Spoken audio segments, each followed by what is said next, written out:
Merci beaucoup, Madame la Présidente, chers collègues.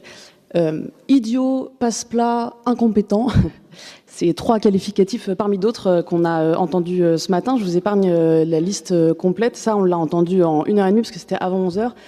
Constance Nebula commençait bien en soulignant l'intérêt de notre débat politique. J'ai trouvé son propos très intéressant pour justement replacer un cadre serein dans nos débats, mais ne peut pas s'empêcher de finir de manière arrogante en laissant à penser qu'un élu qui pose une question pourtant légitime ne serait pas assez au fait et nécessiterait une formation. Alors moi, je suis comme d'autres ici élu majoritaire sur un territoire. Et jamais, je n'ai manqué de respect à des élus comme vous le faites. Jamais, soit-il d'opposition ou de majorité. Personne, Madame la Présidente, n'est élu ici pour être insulté à chaque session, et c'est pourtant ce qu'on vit en tant qu'élu d'opposition. Alors moi je vous demande, Madame la Présidente, je vous demande de veiller au respect dans cet hémicycle.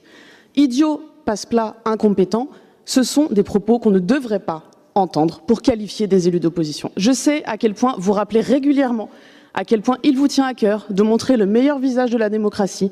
Alors au moment où des jeunes sont présents avec nous dans cet hémicycle, moi je vous demande de dire publiquement que ces propos, de leur dire que ces propos, ils ne peuvent pas être tolérés dans cet hémicycle, que des propos qui ont été tenus ce matin n'auraient jamais dû l'être.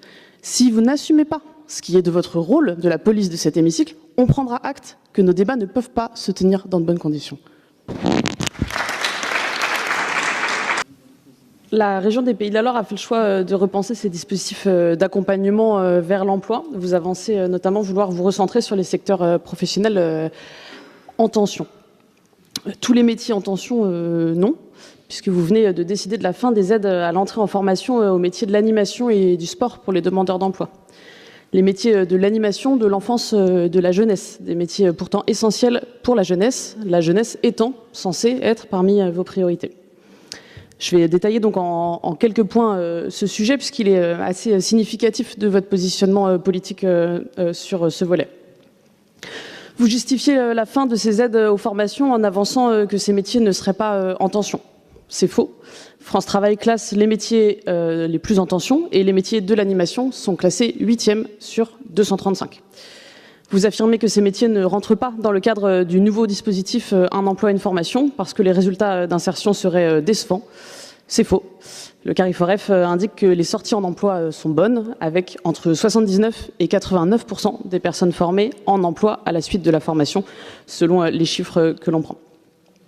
Enfin, vous affirmez que la longueur des formations n'est pas compatible avec le cadre du dispositif Un emploi, une formation que vous avez créé. Alors effectivement, quand on forme des animateurs qui vont travailler avec des enfants, avec des jeunes, oui, sur ces formations, les employeurs attendent que les futurs employés aient acquis des savoirs, des savoir-faire et des savoir-être. Les savoir-être, parfois, ça demande du temps. Alors vous mettez fin à des marchés de formation professionnelle qui ne vont pas assez vite à vos yeux, sans même vous questionner. Peut-être que c'est votre cadre qui n'est pas adapté aux métiers concernés qui pourtant sont en tension. Vous essayez de tout faire rentrer dans le cadre que vous avez dessiné, qui n'a pour but que de former de la main-d'œuvre rapidement pour répondre aux besoins des employeurs, sans jamais vous poser la question du choix professionnel et peut-être de l'émancipation des individus qui vont être formés. Si j'osais, je vous demanderais si ce choix n'est pas idéologique, après les coupes budgétaires dont le secteur culturel, le secteur sportif, de l'insertion, de l'égalité, de la solidarité, du handicap. Vous avancez un certain nombre de chiffres et de données qui ne sont pas celles de Cariforef France Travail, qui viennent conforter en fait, la nécessité d'avoir des offres. Donc l'idée, c'est pas forcément qu'on rentre dans le détail là, je pense. Et pareil sur les promesses d'embauche. Moi, j'ai des exemples concrets où on a 14 promesses d'embauche refusées immédiatement par la région et donc l'accompagnement qui n'est pas donné. Enfin, c'est pas le sujet du détail précis. Je voulais juste vous dire qu'effectivement, nous aussi, on a des chiffres, nous aussi, on consolide nos données et apparemment, on n'y lit pas tout à fait la même chose.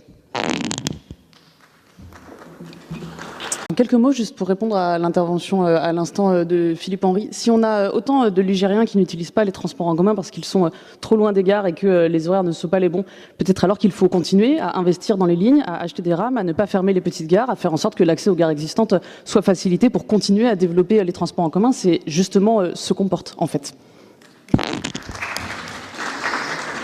Cher Philippe, peut-être inviter Madame Berthu à venir dans le nord de la Mayenne. Oui, donnez le micro à Madame Berthu. Ouais, en fait, il y a un certain nombre de territoires où on n'est pas à proximité immédiate d'une gare, mais on a des moyens d'y accéder en y allant, par exemple, en voiture ou en transport en commun autre, de manière à ensuite faire son grand trajet en voiture. C'est le cas de milliers de Ligériens. Donc non, ça n'est pas la réponse totale. Évidemment que ça ne répondra pas à l'ensemble des habitantes et des habitants, mais il y a un certain nombre de situations qui sont pointées par Philippe Henry sur lesquelles, évidemment, que investir dans les lignes qui pourraient exister répondrait à leurs besoins.